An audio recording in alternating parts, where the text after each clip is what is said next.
तो यहाँ पे लिखा है कि how many histone molecules are required to wrap रफली 60,000 base pair of DNA.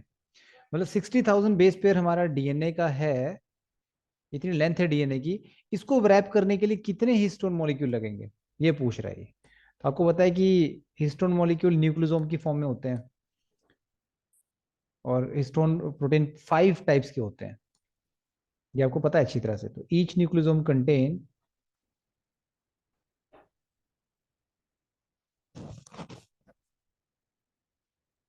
contains 8 histone octamer, 8 histone proteins, octamer proteins आपको याद है अच्छी तरह से, ठीक है। ठीक है, ये आपको यहाँ पे दिया गया ऐसे। हालांकि H1 जो होता है वो तो खैर एक लिंकर की भूमिका निभाता है। H1 आपने देखा होगा, उसके चारों डीएनए कॉइल नहीं करता है। H1 तो जस्ट जुड़ता है। आपको मैंने पूरा न्यूक्लियोसोम पढ़ाया था तो आपने देखा था, आपको याद होगा, इस तरह से हमने पढ़ा था, याद है आपको हिस्टोन प्रोटीन का डायग्राम? अगर आपको याद होगा तो इस तरह से हमने पढ़ा था, ठीक है। Yes sir. तो हिस्टोन ऑक्टामर जो होता है, जिसको हम कोर बोलते हैं, इसके चारों ओर डीएनए मॉलिक्यूल कॉइल करता है।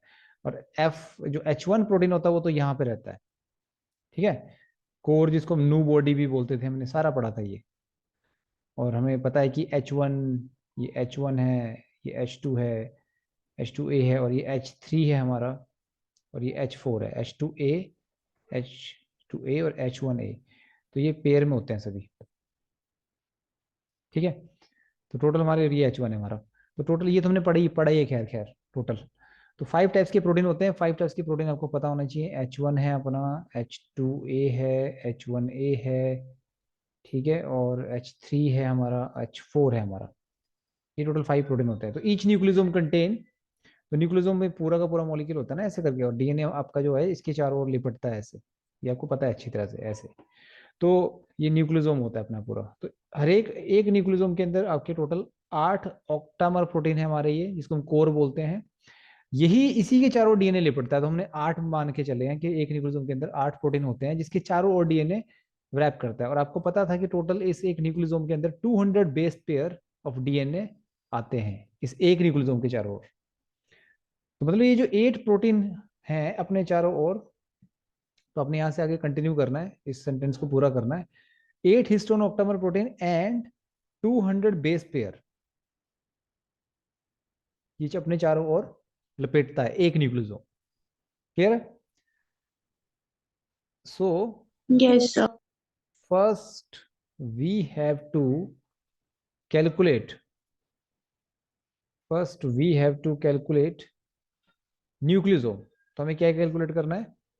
न्यूक्लियोसोम कैलकुलेट करना है, न्यूक्लियोसोम का नंबर का कैलकुलेट करना है कि कितने होंगे न्यूक्लियोसोम। तो नंबर ऑफ न्यूक्लियोसोम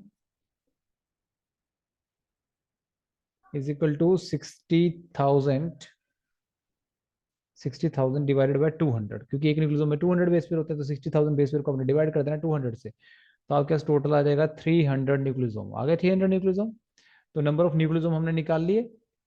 अब हमें क्या करना है? हमें क्वेश्चन में बोला है कि कितने हिस्टोन मॉलिक्यूल लगेंगे। सो 300 nucleosome will have histone protein. एक में 8 थे, एक न्यूक्लियोसोम में 8 थे, तो 300 इंटू 8 हो जाएगा, तो कितना आ जाएगा? 2400 आंसर आ जाएगा, 2400। तो इसको हम ऐसे भी लिख सकते हैं, 2.4 इंटू 10⁻3। क्लियर है बात? Yes sir. ऐसे लिख सकते यस हैं ना सर। इसको। तो इट मीन्स इसका आंसर क्या आ जाएगा आपका? इसका आंसर आ जाएगा आपका ऑप्शन बी। क्लियर है?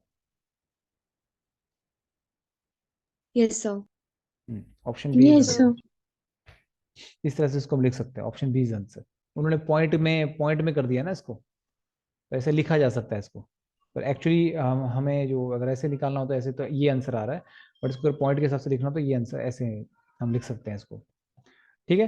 तो इस तरह के क्वेश्चन आते हैं इस पे, और इस तरह के और भी बहुत सारे क्वेश्चन है। तो मतलब इससे आपको एक हिंट ऑफ आइडिया मिल जाता है। तो आपका जो न्यूक्लियोसोम का जो डायग्राम है, मतलब कहने का मतलब कि ये क्वेश्चन भी आप तभी कर पाओगे जब आप न्यूक्लियोसोम का जो डीएनए पैकेजिंग मैंने पढ़ाई थी, वो डीएनए पैक कैसे होता है, जब आपको उसकी कंप्लीट नॉलेज होगी इस टॉपिक की।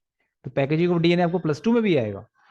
तो अगर आप ये यहीं पे सॉल्व कर ले तो वहां पे सिर्फ आपको क्वेश्चंस और प्रैक्टिस करवा देंगे हम उस तरह के।